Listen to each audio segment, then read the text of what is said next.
신앙생활과 고난이란 제목으로 여러분과 함께 은혜를 나누고자 합니다. 인간은 항상 크고 작은 고난의 연속 속에 살아가고 있습니다. 그 고난이 마음의 고난일 수도 있고 육체적인 고통일 수도 있습니다. 그 고난이 가벼운 고뇌일 수도 있고 절망적인 심한 타격을 주는 그런 고난일 수도 있습니다. 이 고난은 의인에게도 다가오고 죄인에게도 다가오는 것입니다. 어떤 사람 말하기를 믿음이 강해지면 고난을 다 이기고 고난이 전혀 없는 삶을 살 수 있다고 주장합니다. 그러나 그렇지는 않습니다. 여러분, 믿음이 가장 강하다면 예수 그리스도보다 강한 믿음을 가진 분이 누가 있습니까? 그러나 성경은 밝히 말씀하기를 예수 그리스도 하나님의 아들일지라도 받으신 고난으로 말미암아 순종함을 배웠다고 그렇게 말씀을 하셨습니다. 그러므로 예수님께서도 고난을 통해서 그 순종이 완전해졌다면 우리들은 말할 필요가 없을 것입니다. 그러므로 오늘 우리는 고난이 우리에게 다가올 때 그 고난이 어떤 연유에서 다가왔든지 간에 고난을 올바르게 받아들이고 고난에 대해서 대처함으로 말미암아 하나님의 큰 축복이 고난을 통해서 솟아나게 할 수가 있습니다. 우리가 고난을 잘못 받아들이면 고난은 가시밭길이 되고 우리를 파괴하는 원인이 될 수도 있는 것입니다. 그러면 우리는 오늘날 이 세상에 살면서 어떠한 고난들이 우리에게 다가오며 그 고난에 어떻게 대처해야 될 것인가를 오늘 자세히 살펴보아야 되겠습니다. 첫째로 하나님께서 우리에게 보내시는 고난이 있습니다. 시편 기자도 말하기를 내가 사망의 음침한 골짜기로 다닐지라도 해를 두려워하지 않을 것은 야훼께서 함께 계심이라. 야훼의 지팡이와 막대기가 나를 안위하신다고 말한 것입니다. 여기에서 하나님께서 우리를 사망의 엄침한 골짜기로 통과시킬 때가 많이 있습니다. 그러면 왜 하나님께서 우리에게 고난을 통하게 하시나요? 여러분, 하나님은 우리로 하여금 죄에서 회개시키려고 할 때 고난을 보내는 것입니다. 우리가 평범하고 평탄한 생활 가운데는 하나님의 필요를 느끼지 않습니다. 그러므로 사람들은 인본주의로 서서 자기 육신 중심으로 살아갑니다. 그러나 도저히 인본주의가 견딜 수가 없고 육신의 삶이 견딜 수가 없도록 고난이 부딪혀오면 그때 깨어져서 하나님을 찾게 되는 것입니다. 여러분, 사도 바울 선생을 보십시오. 그가 사울일 때는 그는 무지무지하게 예수 그리스도의 교회를 핍박하는 사람이었습니다. 예루살렘에서 기독교인들을 잡아서 감옥에 가지고 채찍을 때리고 스데반이 돌에 맞아 죽을 때 총지휘를 했었습니다. 그런 예루살렘에서 제사장들의 허락을 받아서 저리 시리아의 다메섹에 피난 간 기독교인까지 다 잡아서 예루살렘에 끌고 오려고 종자들을 때리고 말을 타고 다메섹으로 가셨습니다. 그런데 다메섹이 눈앞에 보이는 때쯤 갔습니다. 대낮에 수리아의 햇빛은 소나기같이 쏟아진다고 말했습니다. 그렇게 햇빛이 비치는 곳에 그 대낮보다 더 밝은 빛이 그 주위를 둘러싸기 때문에 놀라서 말에서 떨어졌습니다. 그래서 땅에 엎드렸는데 귀에 소리가 들렸습니다. 사울아, 사울아, 어찌하여 나를 핍박하느냐? 사울이 외쳤습니다. 주여, 누시니까 나는 너가 핍박하는 예수라. 그래서 주님의 계시를 받고 일어나니까 눈이 장님이 됐어. 전혀 안 보였어. 그래서 같이 가는 사람이 손을 잡고 인도해서 다메섹에 들어가서 직가라는 곳에 유다의 집에 머물게 되었습니다.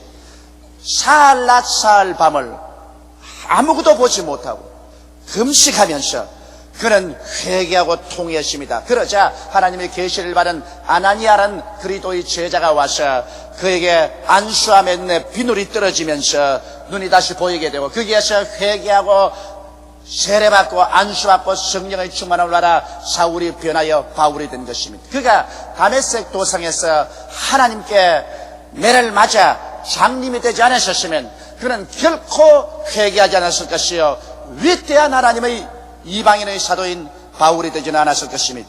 또한 하나님께서는 우리에게 징계를 내리실 때 고통을 보내시는 것입니다. 성경 히브리서 12장 5절로 11절에는 또 아들들에게 권한 것 같이 너희에게 권면하신 말씀을 잊었도다. 일러시되 내 아들아 주의 징계하심을 경히 여기지 말며 그에게 꾸지람을 받을 때 낙심하지 말라. 주께서 그 사랑하시는 자를 징계하시고 그의 바라시는 아들마다 채찍질 하심이라. 하였으니 너희가 참으면 징계를 받기 위함이라. 하나님이 아들과 같이 너희를 대우하시라니 어찌 아비가 징계하지 않은 아들이 있으리요. 징계는 다 번 것이오늘 너희에게 없으면 사생자요 참 아들이 아니라 또 우리 육체의 아버지가 우리를 징계하여도 공경하였거든 하물며 모든 영의 아버지께 더욱 복종하여 살려하지 않겠느냐. 저희는 잠시 자기의 뜻대로 우리를 징계하였거니와 오직 하나님은 우리의 유익을 위하여 그의 거룩하시김에 참여하게 하시느니라. 무릇 징계가 당시에는 즐거워 보이지 않고 슬퍼 보이나 후에 그로 말미암아 연단한 자에게는 의의 평강한 열매를 맺느니라고 말씀하고 있는 것입니다. 우리는 이 세상에 살면서 완전한 신앙을 가진 자가 없습니다. 예수를 믿고 난 다음에도 하나님을 사랑은 하지만은 그러나 육신의 정욕이나 안목의 정욕이나 이 세상 자랑에 끌려서 그만 하나님을 불신앙하고 불순종할 때가 많습니다. 그럴 때 하나님께서 이를 고치기 위해서 채찍을 들어서 때리는 것입니다. 여러분, 우리도 자녀를 기르기 때문에 너무나 잘합니다. 사랑하는 자녀일수록 음하게 교육을 시키고 잘못하면 꾸짖고 채찍을 때리는 것입니다. 미운 자식에게 떡 하나 더 주라는 것입니다. 미운 자식일수록 방종시키고 자기의 사랑하는 자식일수록 음하게 길르라고 말하고 있는 것입니다. 하나님은 여러분과 나를 사랑하는 하나님이시기 때문에 하나님께서 여러분과 나를 방종하게 내버려서 마귀의 자식으로 전락하도록 내버려 놓지는 않습니다. 하나님께서는 우리를 붙들어서 우리가 잘못할 때 징계의 채찍으로 때리는 것입니다. 나는 어떤 부형님의 간증을 들었는데 주일 그 부인이 오늘은 꼭 교회 나가야 돼요. 그런데 내 교회 나가지 아침에 일찍 일 좀 보고서 교회로 갈 테니까 먼저 가 있으시오. 그러고서 차를 타고 나오면서 웃기는 소리 하지 마라. 오늘 나는 골프장에서 골프 예배 본다. 그리고 골프장을 향해서 자동차를 달리고 가다가 자기가 평소에 그렇지 않은데 어느 순간에 깜빡해가지고서 꽝 가는데 보니까 전봇대를 들어받았다는 것입니다. 그러니까 차가 쭈그러졌는데 보통 때 같으면 그 핸들을 잡은 사람이 죽었을 것인데 941생으로 살아서 기어 나왔어. 그러자 차에서 나오자마자 아이고 하나님 죽을 죄를 지었습니다. 다시는 주일 골프장에 가서 골프 치지 않겠습니다. 아내 말대로 교회 가서 예배드리겠습니다. 그리고 그분은 회개하고 다시는 주일 골프장에 나가지 않는다는 말을 제게 직접 간증을 들었습니다. 아무리 부탁해도 한 대 맞는 것만큼 효과가 없습니다. 그렇게 맞고 나니까 정신을 바짝 차리고 올바른 신앙에 들어갔습니다. 어떠한 분은 제게 와서 이런 말을 했습니다. 나는 담배 피지 말라면 교회 안 나오겠습니다. 그래서 아유 담배 피고 나오세요. 그저 열심히 예수도 잘 믿고 담배도 많이 피시고 그러게 교회 나오니까는 아이고 목사님 마음이 넓어서 참 좋다고 이제 안심하고 담배 피우면서 나오겠다 그랬습니다. 그리고 제가 간절히 안수해서 주님이시여 예수를 잘 믿도록 하여 주시옵소서. 그 기도를 받고 난 다음 이제 안심하고 담배 피워야지 하면서 입에다가 담배를 물고 불을 착 켜는데 성냥의 불똥이 눈앞에 탁 튀어들어가 버렸어. 막 뛰고 꿀리고 세수를 하고 그러니까 눈이 안 보여. 눈이 이렇게 충혈이 됐어요. 그 병원에 가서 조사를 해보니까 자궁에 0,1mm만 더 안으로 불똥이 떨어져도 영원히 장님이 됐다는 것입니다. 그 길로 나와서 이놈의 담배 원수다. 그리고 다 꺾어가지고 던져버리고 그리고 담배하고 이별을 해버려요. 하나님께서 여러분 징계를 내리셔야 우리 한 사람 한 사람이 주 앞에 올바르게 서게 되는 것입니다. 그러므로 징계는 정말 하나님께 감사하게 우리가 받아들여야 될 것입니다. 이러므로 우리 예수 믿는 사람들 생애 속에 끊임없이 고통이 다가오는 것은 우리로 하여금 순종을 배울 수 있도록 하기 위해서 그렇게 하는 것입니다. 또한 하나님께서는 믿음을 연단할 때 반드시 고통을 주십니다. 야고보서 1장 2절로 4절에 보면 내 형제들아 너희가 여러 가지 시험을 만나거든 온전히 기쁘게 여기라. 이는 너희 믿음의 시련이 인내를 만들어내는 줄 너희가 알미라. 인내를 온전히 이루라. 이는 너희로 온전하고 구비하여 조금도 부족함이 없게 하리라 하시라고 말하고 있는 것입니다. 그러므로 믿음이라는 것은 시험을 통하지 않고는 완전한 믿음이 되지 않습니다. 그러므로 하나님께 축복받기 위해서 간절히 기도하고 말씀을 믿었는데 축복커녕 오히려 시험이 다가왔다고 하는 사람 많습니다. 그것은 시험을 통해서 우리의 믿음이 참된 것이냐 거짓된 것이냐를 하나님께서 시험해 보시고 난 다음에 은혜를 베푸고 축복을 주시는 것입니다. 이러므로 믿음은 연단을 통해서 시련을 통해서 고난을 통해서야만이 완전한 믿음이 된다는 것을 우리는 알 수 있는 것입니다.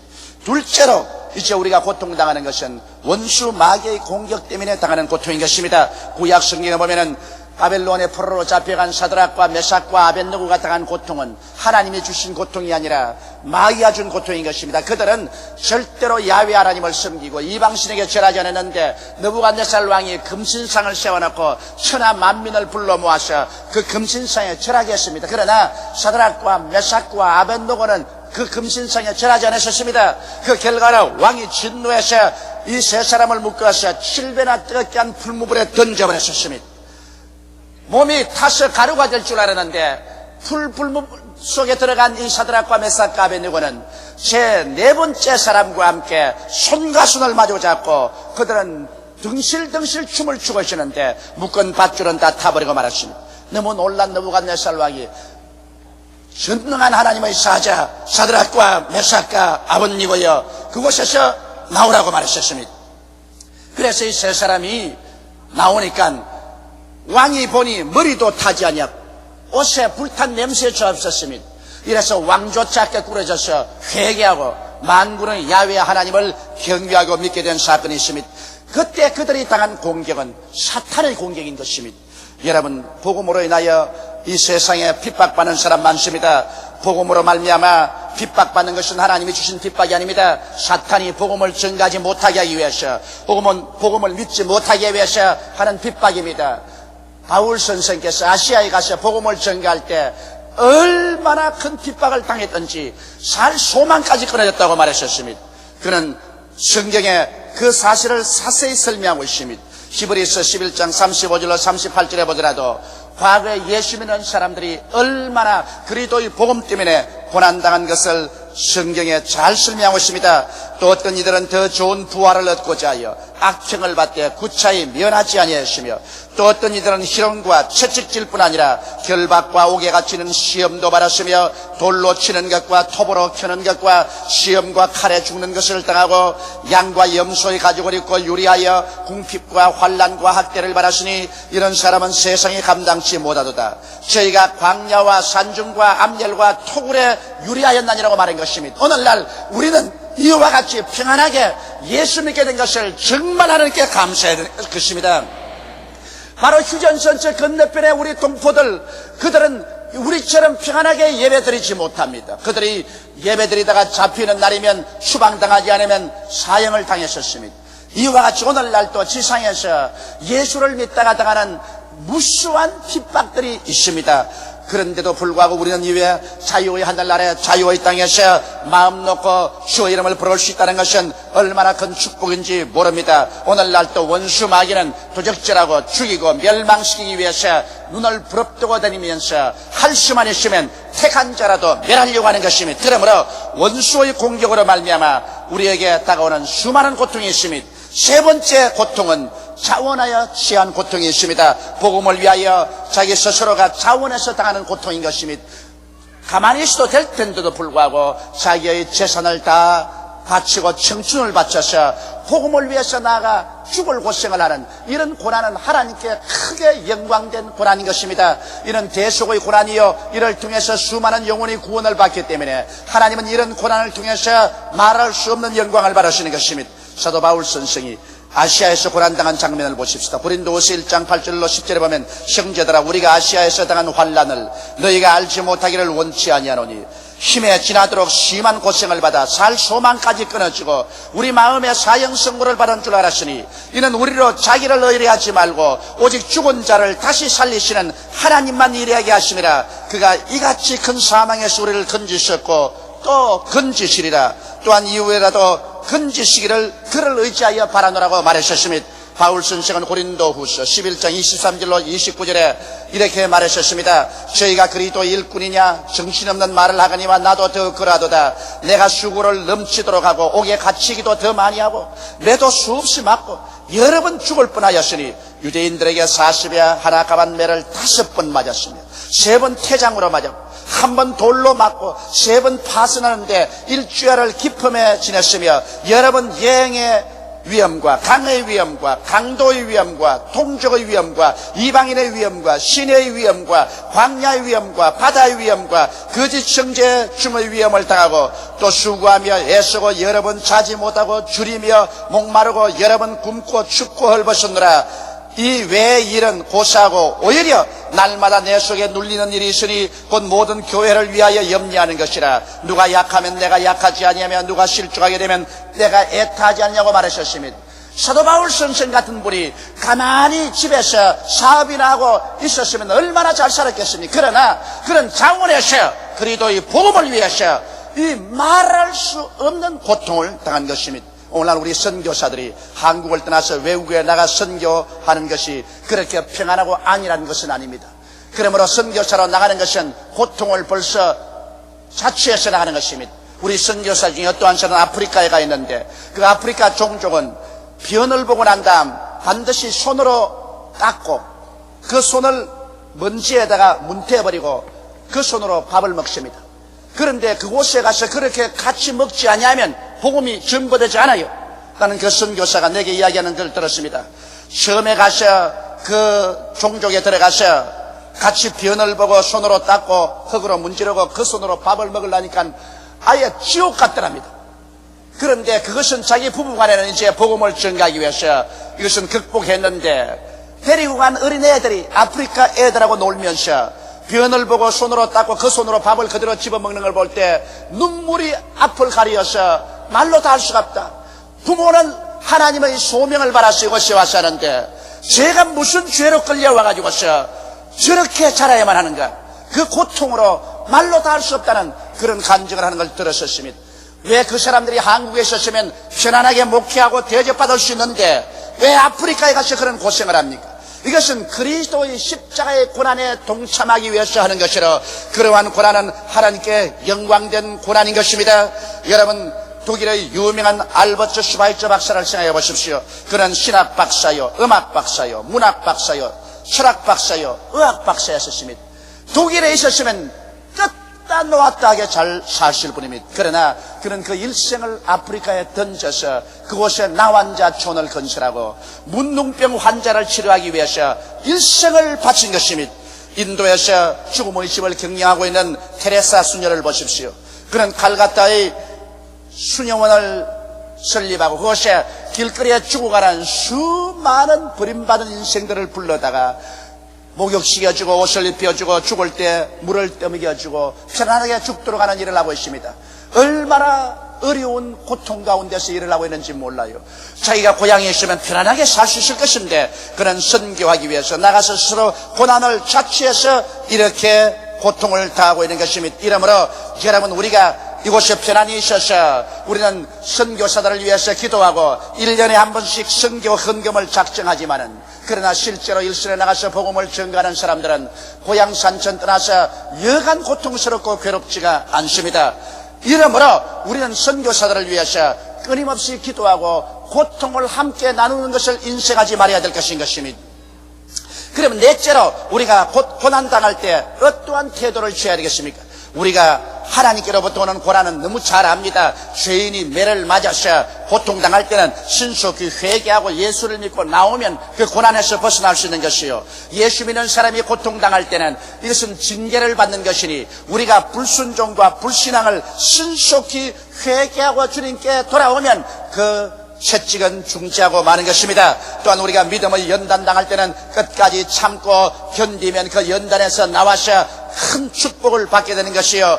우리가 자원에서 고난을 당할 때는 오히려 하나님께 감사하고 찬명하며 예수 그리스도와 함께 십자가의 고난에 참여할 수 있는 특권 준 것을 하나님께 감사하고 나가야 될 것입니다. 이러한 사람은 내세 하나님의 크나큰 상급이 있을 것입니다. 이하간 어떤 고통이든지 하나님께로부터 오는 고통은 우리가 당하면 당할수록 우리는 육신을 의지하지 않고 하나님을 더 의지하게 되고 세상을 벗어버리고 하나님께 가까이 나가서 하나님과 깊은 교제를 가질 수 있게 되는 것이며 주님의 권능을 체험하고 주의 인도하심을 체험하게 되는 것이며 깊은 신앙의 보화를 얻게 되는 것이며 고난을 통해서 연단된 믿음을 가지고 난 다음 그 믿음을 통해서 하나님은 한 단계 높은 영혼이 잘됨같이 범사에 잘되며 강건한 축복을 허락하여 주시는 것입니다. 고통을 통하여 믿음의 기초를 튼튼히 닦아놓은 다음에야 하나님께서 축복의 집을 지는 것입니다. 여러분 보십시오. 적은 집은 기초를 파지 않습니다만 큰 빌딩은 밑으로 깊이 기초를 파서 그 위에 빌딩을 세우는 것입니다. 우리의 인생에도 하나님께서 고난을 통해서 우리의 심령을 파헤쳐 믿음의 깊은 기초를 넣고 난 다음에 하나님의 축복의 집을 지어주시는 것입니다. 이러므로 고난당할 때 원망이나 불평이나 탄식하지 말고 부정적 마음 가지지 말고 회개하고 깨어지고 더욱 하나님 중심으로 서고 참고 견디고 감사하며 나가면 고난은 오히려 변화되어 우리에게 크나큰 축복으로 나타나게 되는 것입니다. 또한 원수 마귀가 와서 우리를 칠 때가 있는 것입니다. 내가 예수를 잘 믿으려고 하는데 원수 마귀가 와서 정부를 통해서 이웃을 통해서 사회단체를 통해서 우리에게 고난을 갖다 올 때 그때도 우리 낙심하지 말아야 되는 것입니다. 성경은 말하기를 하나님께서는 원수의 목전에서 우리에게 밥상을 차리시고 기름으로 머리에 바르셨으니 내 잔이 넘치나이다라고 말씀한 것입니다. 원수가 올 때 하나님 우리 버리지 않습니다. 원수가 우리를 도적질하고 죽이고 멸망시키려고 하면 성경의 말씀대로 원수 앞에서 하나님은 우리에게 진수성찬을 차려 주시는 것입니다. 원수가 올 때 더 하나님의 말씀도 계시해 주시고 하나님의 은혜도 더 받게 하여 주시옵시고 환경도 주님께서 더 번창하게 만들어주는 것입니다. 그래서 원수가 오히려 우리를 치려고 하나 하나님은 그 반대의 일을 해주시는 것입니다. 그뿐 아니라 하나님께서는 원수 앞에서 더욱 성령의 기름을 부어주셔서 그래서 잔이 넘치게 만들어주는 것입니다. 이러므로 우리가 원수가 올 때 원수만 바라보고 두려워만 하면 안 됩니다. 원수가 오면 우리 마음속에 긍정적으로 생각해야 됩니다. 이제 하나님께서 내게 밥상 차려줄 시간이 왔구나. 원수가 오면 하나님께서 기름 부어주셔서 잔이 넘치게 해줄 때가 왔구나. 오히려 감사하고 찬양할 때 원수들의 공격은 하나님께서 우리를 더 강하게 만들어주시는 기회가 되어버리고 마는 것입니다. 여러분, 고난은 즐거운 체험은 아닙니다. 될 수만 있으면 고난 없이 살면 참 좋겠지요. 그러나 고난 없이는 하나님과 깊은 신앙생활 속에 들어갈 수가 없습니다. 고난 없이 여러분 우리의 죄악으로 꽉 들어찬 인격이 변화를 받을 수가 없습니다. 용광로에 놓지 않고 광석이 은이나 금이나 철이나 동이 되어 나오지 않습니다. 이러므로 여러분과 내가 고난의 풀무불에 들어가서 고난을 통해야 깨어지고 모든 불순물이 제거되고 그리스도의 형상을 담게 되며 굳건한 믿음이 되고 참된 신앙인이 될 수가 있는 것입니다. 그리고 이 고난을 통해서 우리는 원수 마귀를 이기고 하나님과 동행할 수 있는 것입니다. 고난의 떡과 밥을 많이 먹은 자만이 강한 신앙과 존귀한 신앙의 인격을 소유하게 되는 것입니다. 그렇기 때문에 신앙생활에는 이러한 역설적인 면이 있습니다. 신앙생활에는 한 머리에 하나님께서 우리 영혼이 잘됨같이 범사에 잘되며 강건하게 만들기를 원하시고 이것이 하나님의 근본적인 뜻인데 이 일을 가져오기 위해서는 반드시 또한 많은 시험과 환난과 고통을 당해야 되는 것입니다. 요사이 중고등학교 학생들이 약간하면 자살을 합니다. 공부하기가 너무 괴롭다면서 그들은 자살을 합니다. 여러분, 부모님이 이 중고등학교 학생들 자녀들에게 열심히 공부하라고 자꾸 뒤에서 밀어제끼는 것 죽이려고 하는 것이 아닙니다. 물론 중고등학교 학생들은 놀고 싶은데 공부를 자꾸 하라고 강요하니 몹시 괴롭습니다. 그리고 이 무서운 입시 지옥 때문에 정신적으로 당하는 프레셔는 말로 다 할 수가 없습니다. 그러나 이와 같은 고통과 고난의 풀무불을 통하게 하는 것은 잘못되게 하라고 그렇게 하는 것은 절대로 아닙니다. 장차 장성해서 이 사회에 나가서 잘 살고 성공하고 또 가치 있는 인생이 되라고 그렇게 하는 것입니다. 그러므로 현재 울면 나중에 웃고 현재 웃으면 나중에 울게 되는 것입니다. 이것을 알기 때문에 잠깐 고난을 통해서 나중에 웃으면서 살아갈 수 있도록 만들기 위해서 부모님이 그렇게 하는 것입니다. 우리 하나님께서 여러분과 나를 고난의 풀무불을 통하게 하는 것은 지금 고통과 괴로움을 통하여 울게 될지라도 얼마일지하여 하나님을 향하여 찬미하고 웃으며 살아가고 영원히 하늘나라에 돌아가셔 하나님을 찬미하고 웃으면서 사는 여러분이 되게 하기 위하여서 잠시 장관 동안 눈물을 흘리게 하는 것입니다. 그러므로 눈물을 흘리며 씨를 뿌리는 자는 기쁨으로 단을 안고 돌아오는 것입니다. 그러나 눈물을 전혀 뿌리지 아니한 자는 기쁨으로 단을 안고 돌아오지 못하고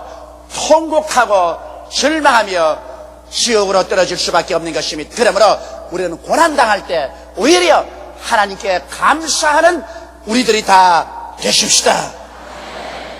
고개 숙여 기도드리겠습니다. 전능하시고 거룩하신 아버지 하나님, 하나님의 우리에 대한 근본적인 뜻은 평안이요, 환난이 아니요, 축복이요, 저주가 아니요, 치료요, 질병이 아닙니다. 그러나 이와 같은 원만한 하나님의 축복에 도달하기 위해서는 우리가 자격을 구비하기 위해서 고난의 물과 불을 통과해야만 합니다. 그러므로 축복이 있기 위해서는 환난이 있어야 되고, 환난을 통하지 않은 축복은 축복이 될 수 없는 역설적인 것이 있습니다. 하나님 아버지여, 우리는 축복만 구하고 축복만 좋아하지 말고 축복 전에 환난도 감사히 받아들이고 달게 받아들여서 축복받을 수 있는 믿음의 소유자가 되어야 한다는 것을 알게 하여 주옵소서. 우리 주 예수님 이름으로 기도드리옵나이다. 아멘.